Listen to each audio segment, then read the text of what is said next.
që Kosova lirohet nga obligimet që dalin nga marrëveshjet. Dhe ndoshta është një sinjal më i mirë për dialogun Kosovë-Serbit, këtë ndërmjet, këtë lehtësues të dialogut, të tillë që vijnë nga shtete njohëse. Natyrisht edhe posaçërisht nga njerëz që edhe i njohin specifikat.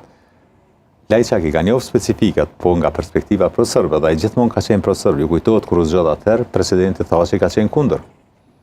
Kurse kryeministri Haradinaj në atë kohë në shkuarje ka pas insistuar që Kurti të ketë antenat ka Shtetet e Bashkuara të Amerikës. Dorën zemër, më qenë se përmende kur unë kam udhëhequr me bisedime, konfrontimin kryesor që kemi pas edhe besoj që duhet ta vazhdoj ta ketë qeveria e Kosovës, është që në bisedime të mos udhëhiqen vetëm nga Bashkimi Evropian, po të ketë edhe një udhëhec nga Shtetet e Bashkuara të Amerikës.